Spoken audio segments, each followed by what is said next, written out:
Welkom terug. Dit weekend gaan we naar Luxemburg. Het is onze eerste rit dit jaar en ook onze eerste rit nadat het laatste gedeelte van de camper gerenoveerd is geworden. Maar dat kun je zien in de video die er nog gaat komen. Nou, het plan is dat we dus in Luxemburg 3 kastelen gaan bekijken. Dat is kasteel Clairvaux, kasteel Vianden en dat derde kasteel, dat weet ik niet meer precies hoe dat heet, ik geloof Bouchat. Dan gaan we vervolgens zaterdag door naar een oude Romeinse villa. En van daaruit rijden we door naar Luxemburg stad. En dan gaan we ook nog een beetje rondlopen in Luxemburg stad. Er zijn ook nog wat dingetjes te bekijken. En dan aan het einde van de dag, ja, dan gaan we terug weer richting Bonn. Want maandag moet ik richting het ziekenhuis, want dan krijg ik mijn oogoperatie. Oh Paul, wat wil je nog meer vertellen? Nou, het ritje zal wel niet zo heel goedkoop gaan worden, denk ik.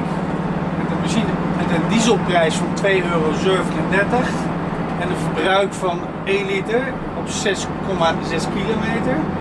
Maar goed, dat is nou eenmaal zo. Ik hoop dat we een beetje mooi weer nog verder gaan hebben.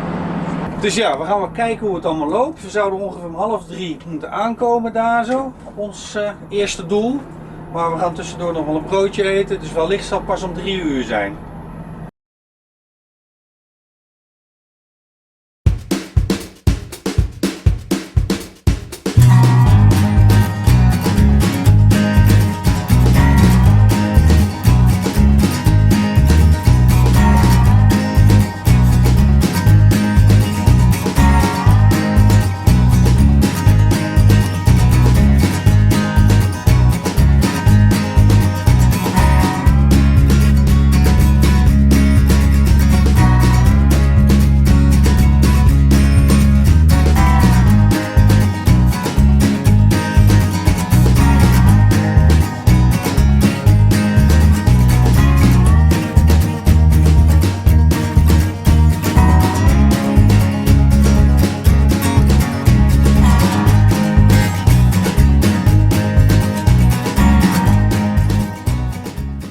Zo, het is 2 uur. We zijn maar even gestopt om een lekker broodje te eten. Lekker verse broodje gehaald bij de bakker. En als we het broodje op hebben, dan gaan we weer door. We zijn nu vlakbij de Luxemburgse grens. Dus we zien jullie dadelijk bij het kasteel.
Zo, even de tank vol gegooid, want een diesel kost hier €2,11 per liter.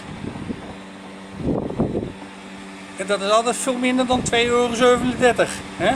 Nou, afrekenen en dan gaan we door naar het kasteel.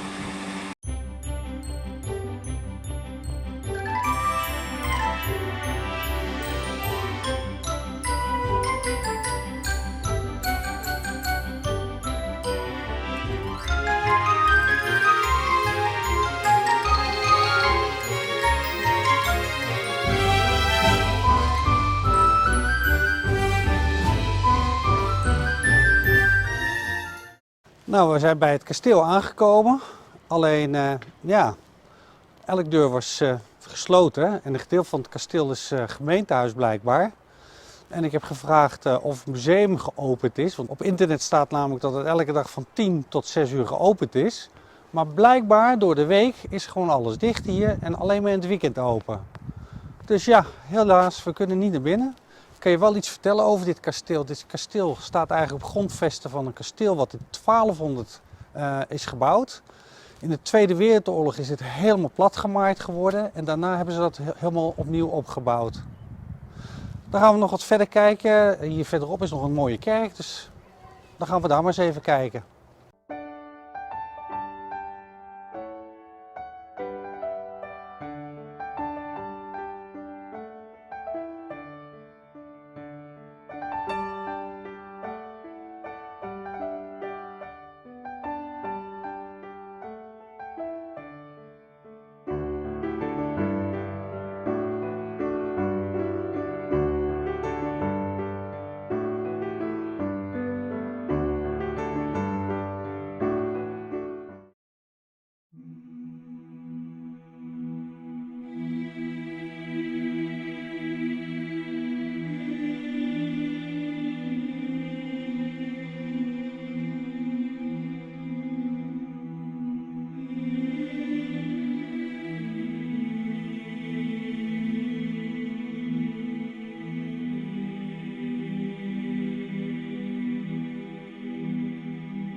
Zo, we hebben besloten om maar op de camping te gaan staan hier in dat dorpje Clairvaux.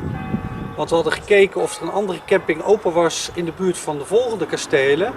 Maar alle campings zijn gewoon nog gesloten. Die gaan 1 april pas open. En deze is het hele jaar open.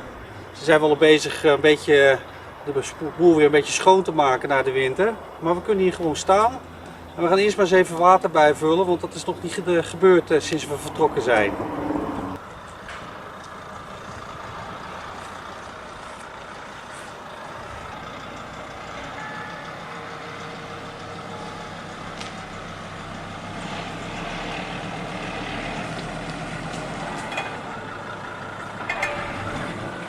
Nou, op deze camping kan je dus ook midgetgolfen. Er zijn verschillende banen. Het ziet er allemaal hartstikke leuk uit. Op deze camping is er ook nog een zwembad beschikbaar. Maar gezien het nog heel vroeg in het seizoen is deze nog niet helemaal gevuld en schoon. Voor de rest voor campers zijn er hier ook nog 3 staanplaatsen op een verharde ondergrond. En er kunnen ook gewoon erg lange campers staan. En bij deze 3 staanplaatsen is er ook nog mogelijkheid om elektriciteit aan te sluiten. En ook kan je hier vers water bijvullen. En voor het grijsafvalwater hebben ze een afvoerbak. Die kan je onder de pijp zetten. En vervolgens via een slang die hier op deze bak aangesloten zit, gaat het daar het riool in of een put in. De sanitaire voorzieningen bevinden zich in een gebouw wat midden op de camping ligt. En aan de zijkant van het gebouw bevinden zich allemaal containers om het afval gescheiden af te voeren.